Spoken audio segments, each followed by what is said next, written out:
Welcome back to our classes. आज हम molecular basis of inheritance में डीएनए के बारे में पढ़ेंगे, जो आपके एग्ज़ाम का भी एक मोस्ट इम्पॉर्टेंट टॉपिक है। उससे रिलेटेड बहुत सारे क्वेश्चंस आते हैं। तो पिछले क्लासेस में तो हमने ये प्रूव किया 2 लेक्चर्स में कि जो डीएनए है वो एक जेनेटिक मटेरियल है, ठीक है। उससे रिलेटेड आपके 3 एक्सपेरिमेंट्स आए थे, वो एक्सपेरिमेंट आपको करने हैं, ठीक है। उसमें हार्शी-चेज एक्सपेरिमेंट था, एवरी एंड मैक्लॉयड एक्सपेरिमेंट भी था, ठीक है। आज हम पढ़ेंगे कि जो प्रूफ हो चुका है कि डीएनए एक जेनेटिक मटेरियल है, तो हम उसके बिल्कुल डीप अंदर की तरफ जाएंगे और उसके physical features and composition of DNA के बारे में पढ़ेंगे और साथ ही साथ उसके स्ट्रक्चर्स के बारे में पढ़ेंगे। और जो डीएनए का जो मॉडल है, ठीक है, किस तरीके से उस मॉडल को एक्सप्लेन किया था, वो भी हम आज की क्लास में करेंगे। तो स्विच ऑन करते हैं अपनी क्लास की तरफ कि जो डीएनए है उसके बारे में हम पढ़ते हैं कि डीएनए क्या है। डीएनए क्या है बच्चों? एक जेनेटिक मटेरियल है, जो हम पिछली क्लासेस से क्या करते आ रहे हैं, उसको पढ़ते आ रहे हैं। प्रूफ हो चुका है, बट अब हम उसके फीचर्स को पढ़ेंगे, ठीक है। तो उसके फीचर में जाने से पहले हम उसकी हिस्ट्री को स्टडी करते हैं एक बार, डीएनए की हिस्ट्री को, कि किसने पहले उसको क्या किया, एक्सट्रैक्ट किया, डिस्कवर किया, फिर कैसे उसकी रीनेमिंग हुई थी। तो 1868 में सबसे पहले जो डीएनए का आइसोलेशन किया था वो किसने किया था? फ्रेडरिक मिस्चर ने, ठीक है। फ्रेडरिक मिस्चर ने सबसे पहले डीएनए को आइसोलेट किया था इन 1868 फ्रॉम द पस सेल। पस सेल से इसको निकाला था और पस सेल के न्यूक्लियाई से इसको एक्सट्रैक्ट किया था, ठीक है। तो उन्होंने, क्योंकि पस सेल के न्यूक्लियाई से उसको एक्सट्रैक्ट किया, तो उन्होंने उस मटेरियल को, यानी उनको जो एक जेनेटिक मटेरियल मिला, उस मटेरियल का नाम उन्होंने क्या रख दिया? न्यूक्लिन रख दिया। तो डीएनए का सबसे पहला जो नाम था, वो पुराना नाम क्या था? वो न्यूक्लिन था, ठीक है। लेटर ऑन 1884 में फिर साइंटिस्ट आए, ठीक है। उन्होंने इस न्यूक्लिन की दोबारा से क्या किया? स्टडी किया। क्या स्टडी किया? जो ऑस्कर हर्टिग आए थे, उन्होंने कहा कि डीएनए जो है, ठीक है, डीएनए है, it is responsible for transmission of heredity character. Heredity character क्या होता है? ऐसे कैरेक्टर जो क्या होते हैं, पेरेंट्स से ऑफस्प्रिंग में जाते हैं, उसको हेरिडिटी कैरेक्टर कहा जाता है, ठीक है। तो इन्होंने, ऑस्कर ने क्या कहा था कि ये जो डीएनए जेनेटिक मटेरियल है, this is responsible for transmission of hereditary character from parents to offspring. वो पेरेंट्स से ऑफस्प्रिंग में ये वाला जो मटेरियल है, जो न्यूक्लिन आपने डिस्कवर किया, ये ट्रांसफ़र होता है, यानी एक ये जेनेटिक मटेरियल, हेरिडिटरी मटेरियल बताया उन्होंने।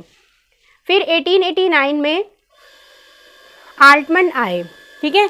आल्टमन ने क्या बताया? जो इनका नाम हुआ था, यानी जेनेटिक मटेरियल का जो एक नाम दिया था, क्या दिया था इन्होंने? न्यूक्लिन, ठीक है। इन्होंने न्यूक्लिन नाम का दोबारा से क्या किया? रीनेमिंग की, और उस न्यूक्लिन का नाम क्या पड़ा? न्यूक्लिक एसिड, जो हम आज की डेट में पढ़ते हैं, ठीक है। तो Altmann rename the nuclein as a nucleic acid. Last में 1961 में साइंटिस्ट कौन से आए? कर्नबर्ग। इन्होंने क्या किया? डीएनए को सिंथेसाइज किया इन विट्रो। देखो, 2 वर्ड आते हैं, एक होता है इन वीवो। इन वीवो का मतलब होता है any metabolic reaction which is happening inside the organism cell. जो ऑर्गेनिज्म के सेल के अंदर होता है, उस तरीके के सिंथेसिस को या प्रोडक्शन को हम इन वीवो बोलते हैं। But if the same chemical is synthesize out of the body या out of the organism, like in test tube में हमने सिंथेसाइज किया, या उसको कोई मीडियम दे दिया, कल्चरिंग कर दी, और बाहर उसको, उस ऑर्गेनिज्म के बाहर वो प्रोड्यूस करवाया, तो उस प्रोसेस को हम क्या बोलते हैं? इन विट्रो, ठीक है। तो आई होप समझ गए हो कि इन विट्रो का मतलब यहाँ पे क्या है, कि जो कर्नबर्ग आए थे, उन्होंने डीएनए को क्या किया? किसी भी ऑर्गेनिज्म, यानी सेल के बाहर उसको सिंथेसाइज किया, जिसको हम क्या कहते हैं? In vitro. तो ये एक हिस्ट्री था डीएनए का कि 1861 में पहले इसको निकाला गया पस सेल से। फिर इसको 1884 में ऑस्कर ने कहा कि ये क्या है? ये एक हेरिडिटरी कैरेक्टर है, रिस्पॉन्सिबल फॉर हेरिडिटी कैरेक्टर, यानी एक हेरिडिटी जेनेटिक मटीरियल है। 1889 में क्या हुआ?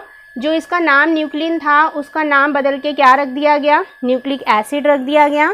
फिर 1961 में जो कर्नबर्ग आए, उन्होंने डीएनए को बाहर, यानी इन विट्रो, उसको सिंथेसाइज करके भी दिखा दिया, ठीक है। तो अब हम चलते हैं physical features and composition of DNA की तरफ, ठीक है। ये था डीएनए का कुछ हिस्ट्री जो कवर हो चुका है। अब हम इसकी तरफ आते हैं, रिलेटेड बहुत सारे क्वेश्चन आते हैं आपके, ठीक है। तो पहले हम ये पढ़ते हैं कि डीएनए जो है वो उसकी मेन जो उसका पोजीशन है सेल के अंदर, वो मेनली होता कहाँ पे है, ठीक है। तो डीएनए का लोकेशन या तो क्रोमोसोम होगा। क्रोमोसोम कहाँ होता है? न्यूक्लियस के अंदर। बट कुछ जगह पे, कुछ केसेस में जो डीएनए होता है वो क्रोमोसोम के अंदर नहीं पाया जाता है, वो क्या पाया जाता है? न्यूक्लियस के बाहर, यानी साइटोप्लाज्म पाया जाता है। अगर आप एक सेल का स्ट्रक्चर देखो, तो सेल जो होता है उसके अंदर एक न्यूक्लियस होता है, ठीक है, and this is the cytoplasm, ये साइटोप्लाज्म होता है। ठीक है, न्यूक्लियस के अंदर ही क्या होता है, क्रोमोसोम होता है। तो जिस ऑर्गेनिज्म में डीएनए अगर न्यूक्लियस के अंदर पाया जाएगा तो वो कैसा डीएनए होगा, वो लीनियर डीएनए होगा। यानी यूकैरियोट्स के अंदर जितने भी डीएनए पाए जाते हैं दे आर ऑल लीनियर, ये सारे लीनियर्स होते हैं। एंड अभी मैं आपको पढ़ाऊंगी कि डीएनए कितने टाइप के होते हैं। ठीक है, मेनली 5 टाइप के डीएनए होते हैं और हमारी बॉडी में जो डीएनए होता है वो बी टाइप ऑफ डीएनए पाया जाता है। अगर आप एग्जाम वगैरह की तैयारी कर रहे हो तो ये क्वेश्चन आएगा आपके एग्जाम में। ठीक है, ये तो हो गया अगर डीएनए कहाँ प्रेजेंट है, क्रोमोसोम के अंदर प्रेजेंट है, यानी न्यूक्लियस के अंदर से क्रोमोसोम निकाला जा रहा है तो वो होता है कैसा, लीनियर। एंड इसके जो दोनों एंड्स होते हैं वो दोनों फ्री होते हैं। अभी हम कॉम्पोजिशन में एंड स्ट्रक्चर ऑफ डीएनए में इसको अच्छे से पढ़ेंगे। ठीक है, उनके एंड्स जो होते हैं फ्री होते हैं। डीएनए आपको ऐसे करके दोनों फ्री एंड आपको दिखेंगे, ये जॉइंट नहीं होंगे। ठीक है, ये तो फर्स्ट लोकेशन हो गया कि क्रोमोसोम के अंदर पाया जाता है। सेकेंड लोकेशन उसका आता है कि ये जो होता है ये साइटोप्लाज्म के अंदर भी पाया जाता है। अब साइटोप्लाज्म में कहाँ पाया जाएगा, ठीक है, प्रोकैरियोटिक जितने भी ऑर्गेनिज्म होते हैं उनका न्यूक्लियस जो होता है वो न्यूक्लियर मेम्ब्रेन से बाउंडेड नहीं होता है। ठीक है, तो उनके अंदर जो ये जेनेटिक मटेरियल होता है डीएनए, ये कहाँ पाया जाएगा, ऑब्वियस ये कहाँ पाया जाएगा, साइटोप्लाज्म में पाया जाएगा। तो साइटोप्लाज्म में जो डीएनए पाया जाता है उसको हम एक्स्ट्रा सेलुलर मटीरियल बोलते हैं। एंड ये सारे डीएनए लीनियर नहीं होते हैं, they are circular in shape. ठीक है, और इनके जो दोनों एंड्स होते हैं ये एक दूसरे से क्या हो जाते हैं, बाइंड हो जाते हैं और इस तरीके से सर्कुलर शेप बना देते हैं। और इस तरह के स्पेशल डीएनए को हम क्या बोलते हैं, we call it plasmid DNA. ठीक है, ये भी मैं प्रोकैरियोट्स की तरफ हूँ, अभी मैं यूकैरियोट्स में नहीं आई हूँ। फिलहाल मैंने भी आपको क्या पढ़ाया कि यूकैरियोट्स में एक ही टाइप का डीएनए पाया जाता है जिसको हम लीनियर डीएनए बोलते हैं, और उसमें और आप स्पेसिफिक जाओगे तो बी डीएनए पाया जाता है। ठीक है, अभी मैं प्रोकैरियोट्स में आई हूँ। प्रोकैरियोट्स में डीएनए जो है वो साइटोप्लाज्म में पाया जाता है, यानी न्यूक्लियस के बाहर पाया जाता है। ठीक है, और वो डीएनए कैसा होता है, सर्कुलर होता है, क्योंकि उसके दोनों एंड्स फ्री नहीं होते हैं तो वो जॉइन करके क्या कर लेते हैं, सर्कुलर शेप बना लेते हैं। ठीक है, और इस तरह के डीएनए को हम क्या कहते हैं, we call it plasmid DNA. But in eukaryotic organisms, ठीक है, प्लाज्मिड डीएनए या एक्स्ट्रा सेलुलर डीएनए भी पाया जाता है। और वो कहाँ पाया जाता है, आपने पढ़ा होगा कि mitochondria which is the power house of organism, इसका अपना खुद का डीएनए भी होता है। ठीक है, तो यूकैरियोट्स में कुछ ऐसे ऑर्गेनल्स होते हैं लाइक माइटोकॉन्ड्रिया हो गया या प्लास्टिड हो गया। ठीक है, आपने पढ़ा है कि क्लोरोप्लास्ट क्या है, प्लास्टिड है, एंड माइटोकॉन्ड्रिया, इन दोनों में अपना खुद का डीएनए होता है। ठीक है, तो यूकैरियोट्स में कुछ ऐसे ऑर्गेनल्स होते हैं लाइक माइटोकॉन्ड्रिया एंड प्लास्टिड्स, इसमें भी जो डीएनए होता है वो उनके साइटोप्लाज्म में पाया जाता है। ठीक है, ये डीएनए भी कैसा होगा, लीनियर नहीं होगा, ये भी कैसा होगा, सर्कुलर होगा। एंड इन सभी सर्कुलर टाइप ऑफ डीएनए को हम क्या कहते हैं, we call it the plasmid DNA. तो आपने अभी लोकेशन पढ़ लिया कि जो डीएनए है वो 2 जगह पाया जाता है। अगर क्रोमोसोम में पाया गया तो हम उसको क्या बोलेंगे, we call it the linear DNA. ठीक है, अगर वो क्रोमोसोम में नहीं पाया जाता यानी साइटोप्लाज्म में पाया जाएगा, या तो किसी प्रोकैरियोटिक ऑर्गेनिज्म के या यूकैरियोटिक ऑर्गेनल के अंदर यानी माइटोकॉन्ड्रिया में या किसी प्लास्टिड लाइक क्लोरोप्लास्ट में, तो वहाँ पे भी डीएनए आपको कैसा मिलेगा, सर्कुलर मिलेगा, जिसके दोनों एंड्स फ्री नहीं होंगे उसमें। ठीक है, तो उस तरह के डीएनए को हम क्या कहते हैं, प्लाज्मिड डीएनए। यहाँ पे आपका लोकेशन जो है वो पूरा कंप्लीट हो जाता है। नेक्स्ट हम आते हैं इसके केमिकल कॉम्पोजिशन में। ठीक है, देखो केमिकल कॉम्पोजिशन जो है डीएनए में मेन जो 3 कंपोनेंट्स होते हैं। ठीक है, कौन कौन से 3 कंपोनेंट्स होते हैं, एक तो होता है शुगर, एक होता है बेस और एक होता है फॉस्फेट ग्रुप। ठीक है, ये तीनों आपस में मिलके क्या बनाते हैं, डीएनए का पूरा स्ट्रक्चर बनाते हैं, और इससे रिलेटेड आपके क्वेश्चंस आते हैं और इनके बीच में कौन से स्पेशल काइंड ऑफ बॉन्ड्स होते हैं वो आते हैं। ठीक है, तो डीएनए के स्ट्रक्चर को समझने से पहले हमें उसका कंपोजिशन जो है वो बहुत अच्छे से समझना पड़ेगा। ठीक है, तो केमिकल कंपोजिशन में हम सबसे पहले क्या पढ़ते हैं, बेस के बारे में पढ़ते हैं। देखो बेस आपने पढ़ा होगा, एडेनाइन जो है वो थायमिन के साथ बॉन्ड बनाता है। ठीक है, ग्वानिन जो होता है वो साइटोसिन के साथ 3 हाइड्रोजन बॉन्ड्स बनाता है, ये हम पढ़ेंगे भी डिटेल में। तो ये जो GCAT है ये क्या होते हैं, they are nothing but the base. ठीक है, ये बेस होते हैं। ये जो है ये 2 टाइप्स के होते हैं, प्यूराइंस एंड पायरिमिडिन्स होते हैं। प्यूराइंस जो होते हैं ये डबल मेंबर रिंग स्ट्रक्चर होते हैं, एडेनिन एंड ग्वानिन का। आप उसमें ध्यान से बहुत अच्छे से क्लियर कट देख सकते हो कि ये डबल रिंग स्ट्रक्चर हैं। ठीक है, जिसमें टोटल मेंबर कितने होते हैं, 9, तो it is a 9 member double ring structure. And pyrimidine जो होते हैं they are 6 membered single ring structure होते हैं। ठीक है, तो आपके एग्जाम में वो तो नहीं आएगा क्या, रिंग का स्ट्रक्चर तो ड्रॉ करने को नहीं आएगा एडेनिन ग्वानिन का या थायमिन साइटोसिन या यूरेसिल का, बट इनके बीच में जो डिफरेंस है प्यूराइंस और पायरिमिडिन में डिफरेंस है वो आ सकता है, ठीक है। तो बेसिक डिफरेंस इसका यही है कि ये 9 मेंबर डबल रिंग स्ट्रक्चर होते हैं, they are 6 member single ring structure, और इसमें एडेनिन ग्वानिन पाया जाता है, और ये जो होते हैं थायमिन साइटोसिन और यूरेसिल पाया जाता है। इन केस ऑफ आरएनए, ठीक है, ये यूरेसिल जो होता है वो एक्स्ट्रा पायरिमिडिन इसके अंदर प्रेजेंट होता है। नेक्स्ट हम चलते हैं शुगर की तरफ। शुगर जो है इसका नेक्स्ट कंपोजिशन है। देखो शुगर जो है वो दो तरह के होते हैं, राइबोज एंड डीऑक्सीराइबोज, ठीक है। आरएनए का फुल फॉर्म पढ़ा होगा तो वो क्या है, ribose nucleic acid, and DNA का अगर आपने फुल फॉर्म पढ़ा है तो वो क्या होता है, डीऑक्सीराइबो न्यूक्लिक एसिड। ऐसा क्यों होता है, ठीक है, आप फिगर में ध्यान से देखो, राइबोज एंड डीऑक्सीराइबोज दोनों के दोनों जो क्या है, शुगर है, उनका स्ट्रक्चर बिल्कुल ऑलमोस्ट सेम है, ठीक है। बोथ आर 5 मेंबर्ड रिंग, ठीक है, ये 5 कार्बन है इसके अंदर, बट इनमें एक डिफरेंस यही है कि जो डीऑक्सीराइबोज शुगर है उसमें हाइड्रोक्सिल ग्रुप कम है। एक हाइड्रोक्सिल ग्रुप कम होने की वजह से उसके नाम के आगे एक प्रीफिक्स वर्ड जुड़ गया है जिसको हम क्या कह रहे हैं, डीऑक्सी। तो जो डीएनए है, हम आज क्या पढ़ रहे हैं, डीएनए के बारे में पढ़ रहे हैं, हम उसके बारे में नहीं पढ़ रहे हैं, आरएनए के बारे में। तो डीएनए के नाम के आगे जो डीऑक्सीराइबोज आता है, this word, it is just because of lack of 1 hydroxyl group, ठीक है। नेक्स्ट आता है कि ये मैंने बता दिया कि लैक ऑफ 1 हाइड्रोक्सिल ग्रुप की वजह से इसको डीऑक्सीराइबोज कहा जाता है, ठीक है। तो डीएनए का जो शुगर है वो डीऑक्सीराइबोज होता है।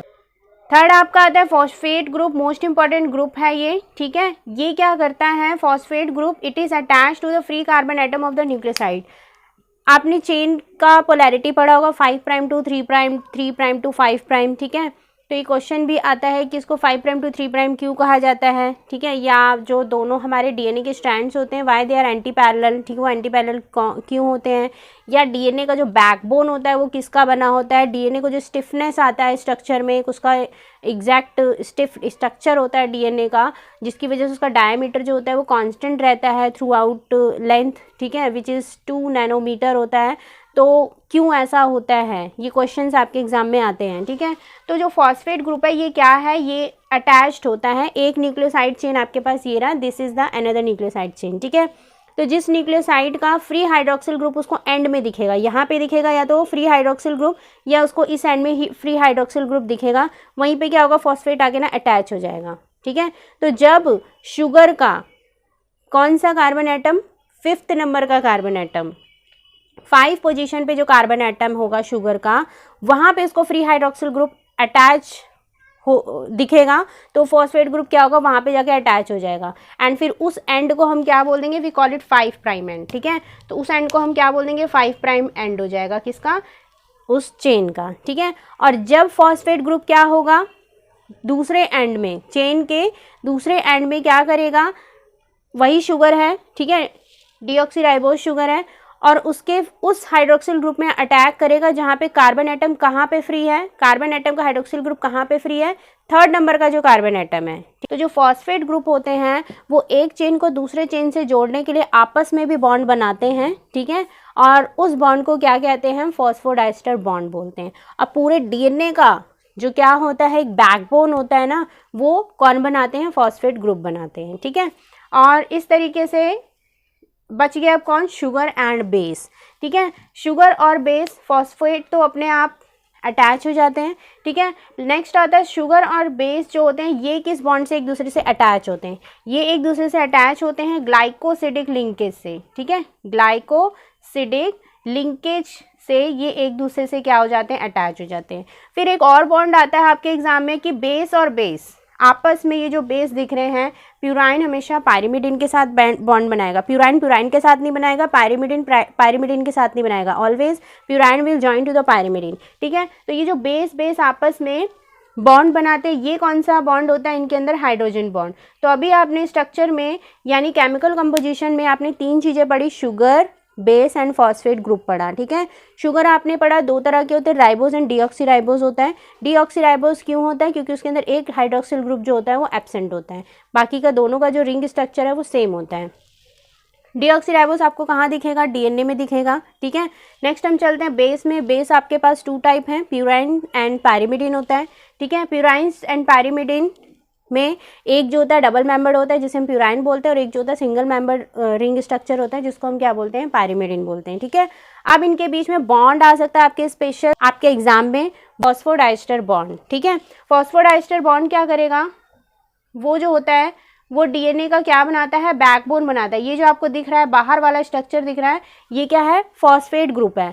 और आपको जो अंदर दिखेगा, ठीक है, डीएनए का जो इनर पार्ट दिखेगा, वहाँ पे आपको दो बॉन्ड्स दिखेंगे। ठीक है, यहाँ पे एक तो ग्लाइकोसिडिक लिंकेज दिखेगा। ग्लाइकोसिडिक लिंकेज किसके बीच में होता है, शुगर एंड बेस के बीच में। ठीक है, एंड बेस और बेस के बीच में एक लिंकेज जो दिखेगा that would be the hydrogen bond. तो 3 बॉन्ड आपके एग्जाम में आते हैं, phosphodiester bond, hydrogen bond and glycosidic bond. तो आई होप आपको ये अच्छे से समझ आ गया होगा केमिकल कॉम्पोजिशन। तो अभी मैंने जो आपको समझा दिया है, ठीक है, उसका एक फीचर्स मैंने यहाँ पे 11 फीचर्स लिखे हैं। ठीक है, उन फीचर्स को एक बार डिक्टेट कर लेते। जो भी मैंने समझाया है ना, वो सारा का सारा क्या था, physical feature of the DNA था। तो अभी हम पढ़ लेते हैं। ठीक है, तो फर्स्ट फीचर आपको ये कह रहा है, it consist of base, sugar and phosphate group. अभी मैंने आपको समझाया। सेकंड पॉइंट आपको ये कह रहा है कि phosphate group attach to the free hydroxyl group at 5 prime end या फिर 3 prime end of the chain, यानी चेन का जो 5 प्राइम एंड होगा या 3 प्राइम एंड होगा, वहाँ पे इसको फ्री हाइड्रोक्सिल ग्रुप मिलेगा। तो कौन अटैच होगा, वहाँ पे फॉस्फेट ग्रुप अटैच होगा।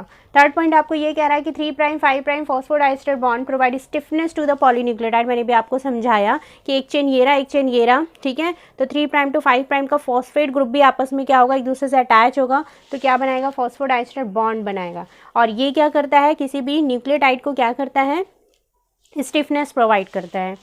फोर्थ पॉइंट आपको ये बता रहा है कि द ऑल्टरनेटिंग शुगर फॉस्फेट आपने स्ट्रक्चर में देखा होगा, ये फॉस्फेट ग्रुप आ रहा है तो फिर वहाँ पे क्या अटैच हो रहा है, शुगर, फिर फॉस्फेट ग्रुप आ रहा है, फिर क्या अटैच हो रहा है, ऐसे करके शुगर अटैच हो रहा है डीएनए में। तो ये फॉस्फेट शुगर का ये जो बॉन्ड है, ये क्या करता है, ये डीएनए का क्या बनाता है, बैकबोन बनाता है। जो आपको ये डीएनए का ऐसे करके ये दिखता है, ऐसे करके, ठीक है, दिस इज द बैकबोन। यहाँ पे आप इज द बैकबोन। तो बैकबोन किसका बना होता है, फॉस्फेट एंड शुगर बॉन्ड का बैकबोन बना होता है।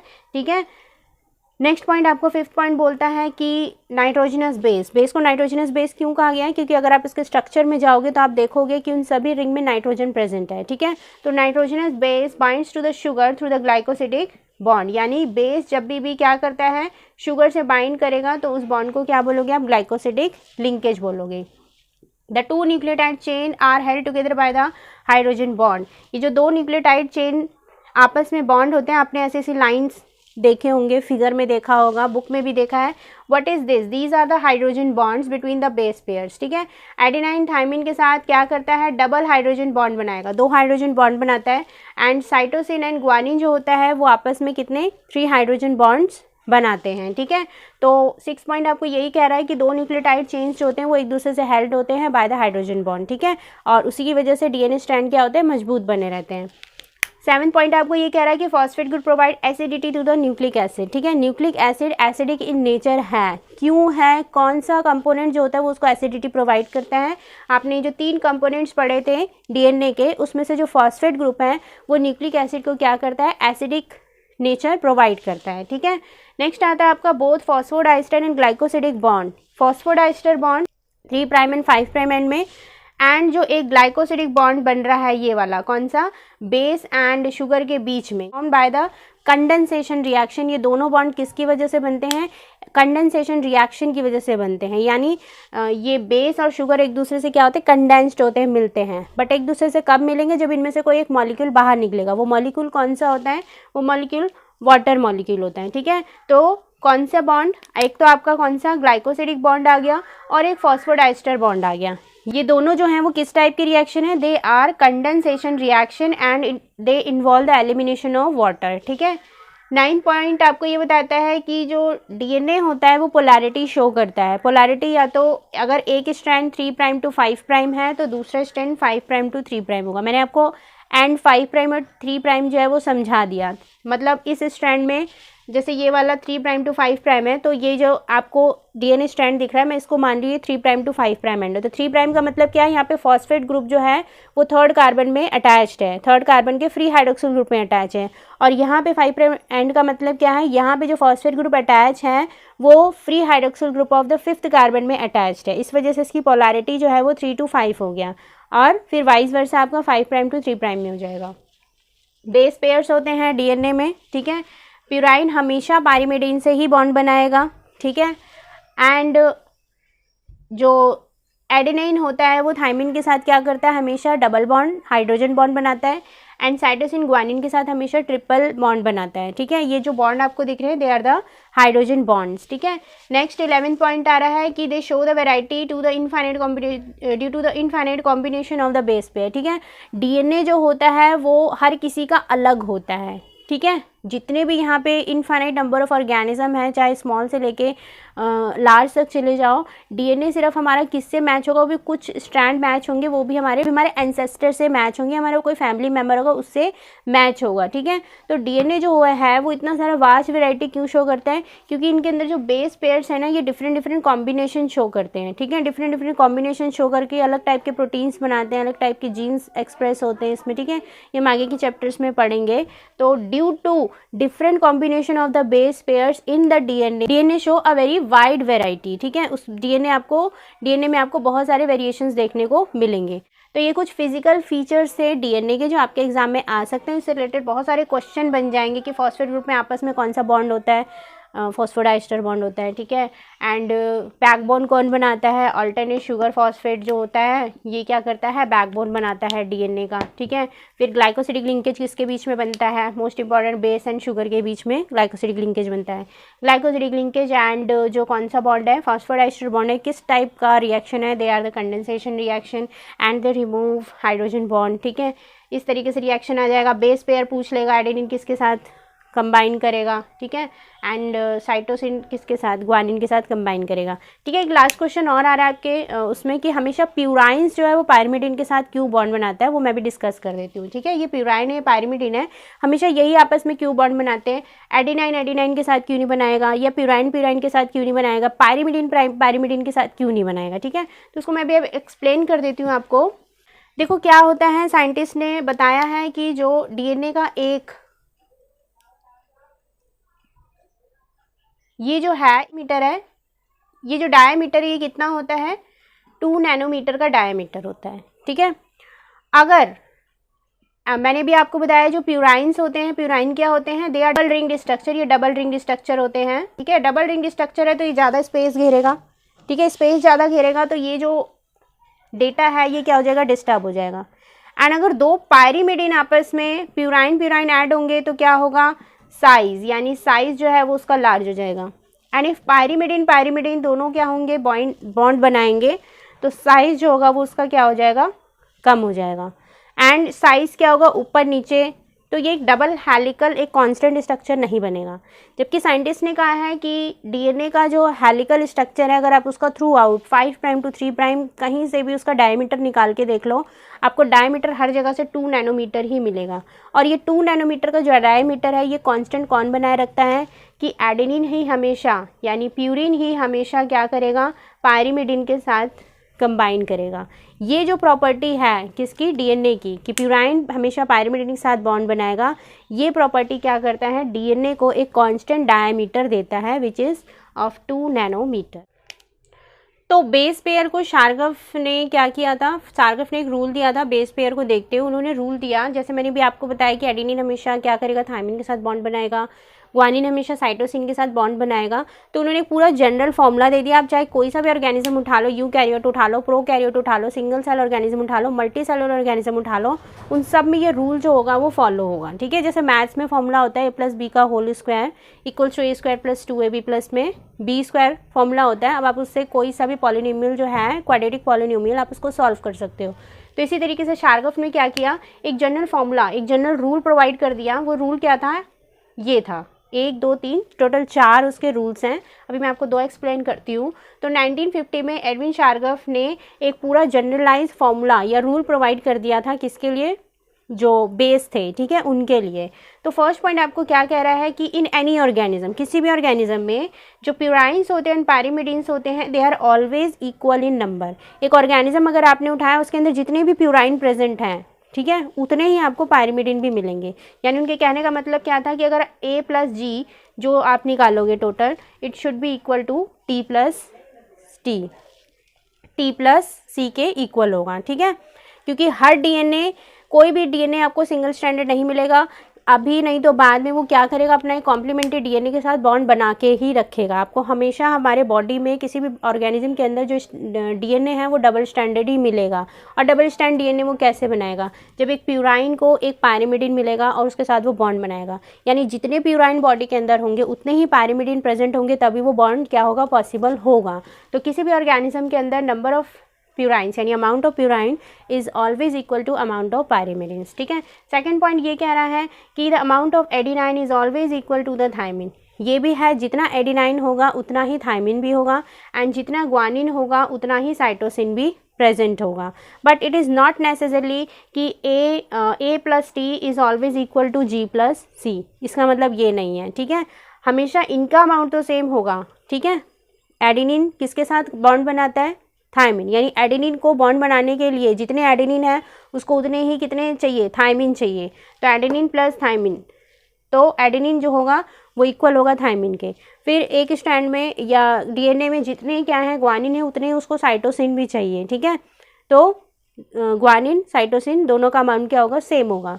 But it is not necessary कि जैसे हमने इसका फॉर्मूला बना दिया तो इसका भी फॉर्मूला बना दे कि A plus T is always equal to G plus C. ठीक है। कुछ ऑर्गेनिज्म में देखा जा सकता है बट नॉट नेसेसरी। ठीक है।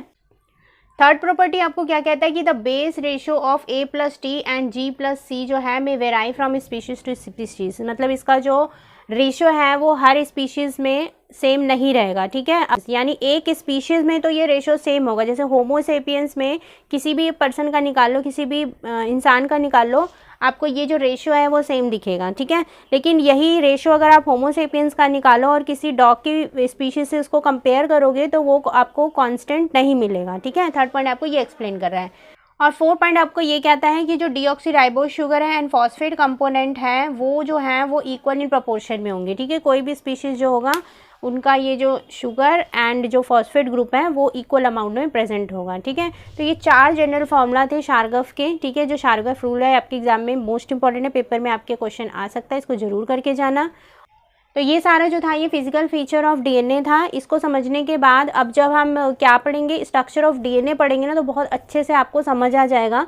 ठीक है। क्योंकि मेन जो चीज़ें थी, शुगर क्या होता है, बेस क्या होता है, फॉस्फेट ग्रुप कहाँ अटैच होता है, what is 3 prime, what is 5 prime, what is phosphodiester bond, ठीक है, ग्लाइकोसिलिक लिंकेज क्या होता है, ये सब आपको जब समझ आ गया अच्छे से तो आपके लिए स्ट्रक्चर समझना बहुत ईजी हो जाएगा। हाँ, उससे रिलेटेड क्वेश्चन आपके आते हैं कि एक हेलिक्स जो होता है उसका लेंथ कितना होता है, एक हेलिक्स के अंदर कितने बेस पेयर होते हैं। ठीक है।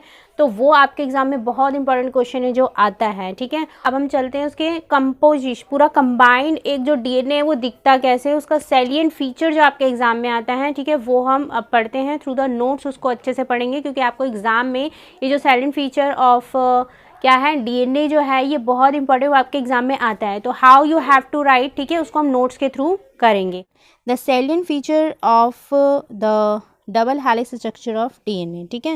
देखो सैलिएंट फीचर में हम क्या पढ़ेंगे, अभी तक हमने जो भी पढ़ा उन सब का निचोड़ पढ़ेंगे। ठीक है। ये सारा का सारा क्या है, हम फीचर्स के बारे में पढ़ेंगे। टोटल 4 इसके 5 फीचर्स हैं, वो 5 फीचर्स के बारे में पढ़ेंगे। ठीक है। तो जो फर्स्ट फीचर है वो क्या बताता है कि it is made up of 2 polynucleotide chain. ठीक है। 2 पॉलीन्यूक्लियोटाइड चेन से ये बना होता है। बैकबोन जो बना होता है वो किसका बना होता है, शुगर फॉस्फेट का बना होता है। एंड जो उसके बेसिस होते हैं वो कहाँ होते हैं, अंदर की तरफ होते हैं। आपने डीएनए का ऐसे स्ट्रक्चर पढ़ा होगा। ठीक है। तो जो आपको बेसिस दिखते हैं, ये जो लाइंस में दिखते हैं, ये सारे आपको इनसाइड द डीएनए दिखेंगे। ठीक है। And chain has polarity of 5 prime to 3 prime. अगर 5 यहाँ पे है तो आपको 3 यहाँ मिलेगा, एंड 3 प्राइम यहाँ पे तो आपको 5 प्राइम यहाँ मिलेगा। ठीक है। तो एंटी पैरेलल फॉर्म में ये क्या होते हैं, अरेंज होते हैं। इसके बाद हम सेकंड फीचर में जाते हैं। सेकंड फीचर में हमको ये क्या कहता है, the base in 2 strands are paired through the hydrogen bond. अभी मैंने आपको बॉन्ड एक्सप्लेन किए थे कि जो 2 ये चेन होते हैं डीएनए के, ये आपस में कैसे जुड़े होते हैं, इनके बीच में बॉन्ड्स बने होते हैं। इन बॉन्ड्स को हम क्या कहते हैं, we call it hydrogen bond. ठीक है। ये हाइड्रोजन बॉन्ड होते हैं। ठीक है। अब ये क्या करते हैं, जो हाइड्रोजन बॉन्ड्स होते हैं, एडेनिन जो होता है वो हमेशा बॉन्ड बनाता है थायमिन के साथ। ठीक है। एंड वाइस वर्सा, यानी थायमिन जो होता है एडेनिन के साथ बना लेगा। और इसी तरीके से जो ग्वानिन होता है ये साइटोसिन के साथ बॉन्ड बनाता है, बट कितने बॉन्ड बनाता है, 3 बॉन्ड बनाता है। ठीक है। तो ये आपको क्या कह रहा है, ये कह रहा है कि जो एडेनिन है वो थायमिन के साथ डबल बॉन्ड बनाता है, और साइटोसिन जो है वो ग्वानिन के साथ क्या करता है, ट्रिपल बॉन्ड यानी 3 हाइड्रोजन बॉन्ड बनाता है। And as a result always a purine comes opposite to pyrimidine, यानी हमेशा प्यूराइन के अपोजिट आपको क्या दिखेगा, एक पायरिमिडीन दिखेगा, ठीक है। एंड पायरिमिडीन के अपोजिट आपको क्या दिखेगा, एक प्यूराइन दिखेगा। नेक्स्ट आता है, इसमें हम पढ़ेंगे फोर्थ फीचर। फोर्थ फीचर क्या कहता है, ध्यान से समझना। ये कह रहा है कि when two chains are coiled right handed fashion, ठीक है। जो चेन है यानी कि जो डीएनए है वो जिस फॉर्म में यानी राइट हैंडेड फिजन में फॉर्म में वो बाइंड होता है, उसकी वजह से इसका जो स्ट्रक्चर होता है वो कैसा दिख रहा है, हेलिक्स। ये जो आपके सामने स्ट्रक्चर है ना, ये हेलिक्स स्ट्रक्चर है, ठीक है। और ये किसकी वजह से होता है, जब जो डीएनए है वो राइट हैंडेड फिजन में क्या करता है, बाइंड होता है, ठीक है। अब इसके बाद एक पॉइंट आ रहा है, that is a pitch. What is pitch? Pitch of the helix is 3.4 nanometre होता है, ठीक है। ये जो आपको एक दिख रहा है इसको हम बोलते हैं पिच, ठीक है। मैं इसको अलग कलर से शो कर देती हूँ। ये जो आपको दिख रहा है ये होता है एक पिच, ठीक है। और इस पिच का जो क्या होता है, लेंथ होता है, यानी उसका जो लेंथ होता है वो कितना होता है, 3.4 नैनोमीटर, ठीक है। अब इस 3.4 नैनोमीटर के अंदर क्या होता है, ठीक है, इसको ध्यान से पढ़ना है हमें। क्या कह रहा है कि जो पिच का लेंथ होता है वो कितना होता है, 3.4 नैनोमीटर होता है। एंड एक पिच के अंदर टोटल कितने बेस पेयर मिलते हैं, 10 बेस पेयर मिलते हैं, ठीक है। क्या कह रहा है, जो एक डीएनए का एक पिच आपको दिख रहा है, ठीक है, दिस इज़ वन पिच, ठीक है। तो इसमें आपको कितने टोटल ऐसे बेस पेयर दिखेंगे, ऐसे करके आपको 10 बेस पेयर्स दिखेंगे, ठीक है। तो जो हमारे पास कौन सा डीएनए होता है, बी डीएनए जो होता है, ठीक है, वो एक ऐसा डीएनए होता है जिसके अंदर टोटल 10 बेस पेयर्स होते हैं। वही आप अगर Z टाइप ऑफ डीएनए में जाओगे, ठीक है, A टाइप के डीएनए में जाओगे, तो आपको अलग अलग टाइप के पिच के अंदर बेस जो हैं वो अलग दिखेंगे, ठीक है। ये आपके 4 properties of the cell and feature जो हैं वो कवर हो गए हैं। मैंने भी आपको बताया कि जो ये एक पिच होता है, इस पिच का जो लेंथ होता है वो 3.4 नैनोमीटर होता है, ठीक है। कितना होता है, 3.4 नैनोमीटर होता है। अब हर एक पिच के अंदर टोटल कितने बेस पेयर्स होते हैं, ऐसे करके 10 बेस पेयर्स होते हैं, ठीक है। इन 10 बेस पेयर में से भी, ठीक है, ईच बेस पेयर यानी अगर आप 2 बेस पेयर, एक बेस पेयर ये रहा और एक बेस पेयर ये रहा, अगर आप इन दोनों के बीच का डिस्टेंस निकालना चाहो तो कैसे निकालोगे, कि टोटल लेंथ तो कितना है, 3.4 नैनोमीटर है, ठीक है। उसको आप क्या करोगे, 10 से डिवाइड कर दोगे। जब आप उसको 10 से डिवाइड करोगे तो आपको क्या रिज़ल्ट मिलेगा, you will get this result, ठीक है, 0.34 नैनोमीटर आपको रिज़ल्ट मिलेगा। तो 0.34 नैनोमीटर क्या है, 2 बेस के बीच का क्या होता है, ये डिस्टेंस होता है। इन दोनों के बीच का डिस्टेंस क्या होता है, 0.34 नैनोमीटर, ठीक है। तो आपके एग्जाम में क्वेश्चन आ सकता है कि एक हेलिक्स के बीच का डिस्टेंस कितना होता है, वो ये होता है 3.4 नैनोमीटर। लेकिन अगर एक बेस पेयर के बीच का वो आपसे क्या करेगा, डिस्टेंस पूछेगा, ठीक है, 2 बेस पेयर के बीच का डिस्टेंस पूछेगा तो आप लिखोगे 0.34 नैनोमीटर। तो इस तरीके से आपके बॉन्ड से रिलेटेड जितने क्वेश्चंस हैं वो कवर हो चुके हैं। आई होप आपको अच्छे से समझ आया होगा, सेल एंड फीचर भी बहुत अच्छे से समझ आया होगा। नेक्स्ट आता है stacks over the other double helix, this addition of hydrogen bond confer the stability of helical structure, ठीक है। ये क्या कह रहा है, यहाँ पे आपको ये एक स्ट्रक्चर दिख रहा है, किसका, double helical structure of DNA का एक स्ट्रक्चर दिख रहा है, ठीक है। इसमें आप देखो ये जो आपको ये लाइंस दिख रही हैं, these are nothing but the hydrogen bonds, ठीक है। ये हाइड्रोजन बॉन्ड क्या करते हैं, they make the stable helical structure of the DNA, उसके लिए रिस्पॉन्सिबल होता है, ठीक है। तो ये जो थे ये 5 सेल एंड फीचर थे किसके, डीएनए के, ठीक है। और आपके एग्ज़ाम में ये जो है ये मोस्ट इंपॉर्टेंट है, आपके एग्ज़ाम में आएगा तो इसको ज़रूर करके जाना है, 5 सेल एंड फीचर। हम कुछ इंपॉर्टेंट बॉन्ड्स की तरफ और उसको पढ़ते हैं।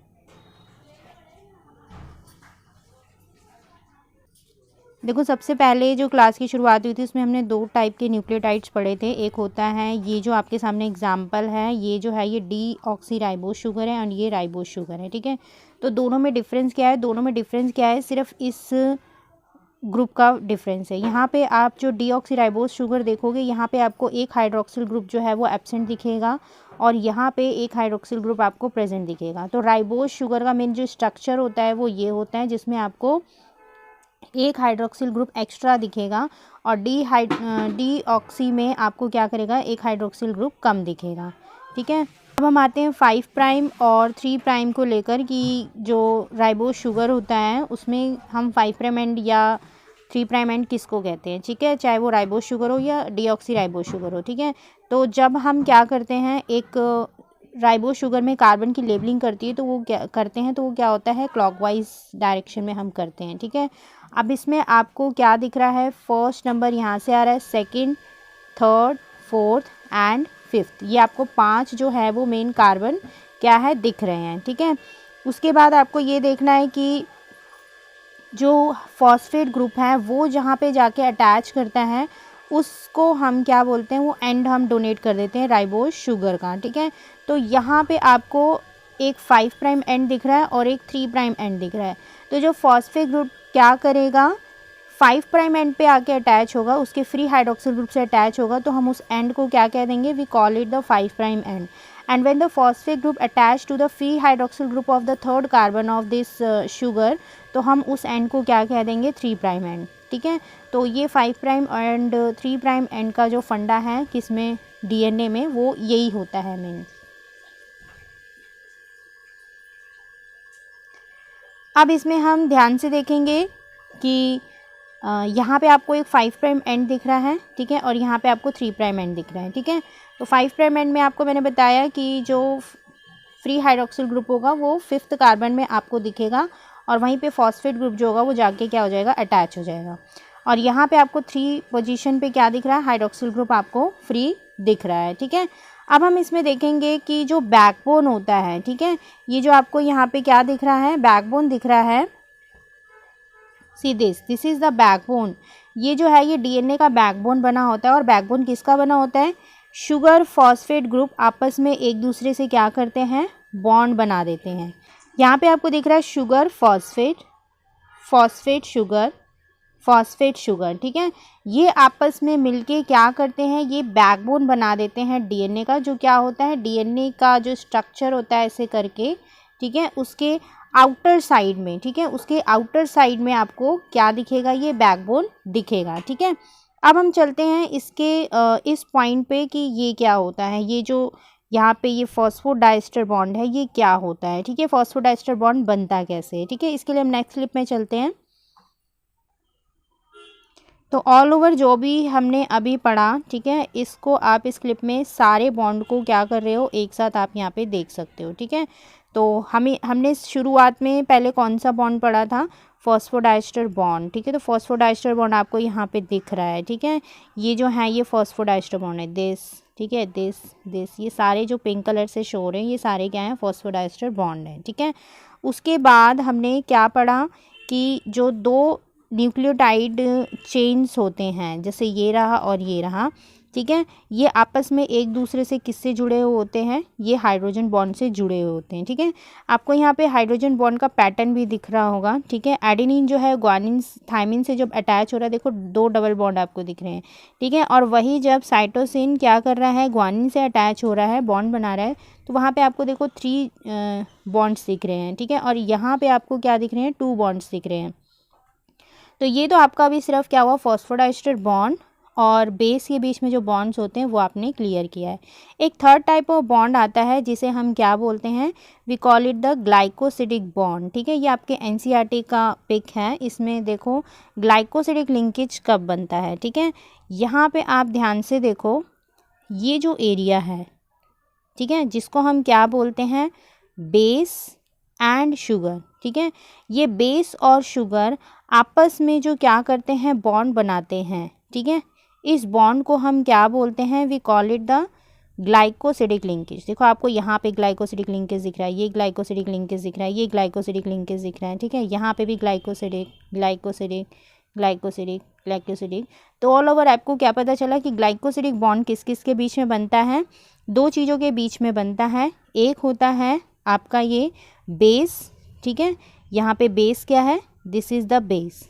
और एक क्या होता है, शुगर के बीच में क्या बनता है, जो बॉन्ड बनता है वो क्या होता है, ग्लाइकोसिडिक लिंकेज, ठीक है। तो इस तरीके से आपके सारे जो बॉन्ड हैं विद द डायग्राम वो कंफर्म हो गए हैं, ठीक है। और इससे रिलेटेड आपके एग्जाम में क्वेश्चन आते हैं तो इसको जरूर करके जाना। तो इस तरीके से आपका जो ये डीएनए वाला टॉपिक था, पूरा features and composition and structure के साथ ये जो टॉपिक है ये कवर हो जाता है। मिलते हैं अपने नेक्स्ट क्लास में।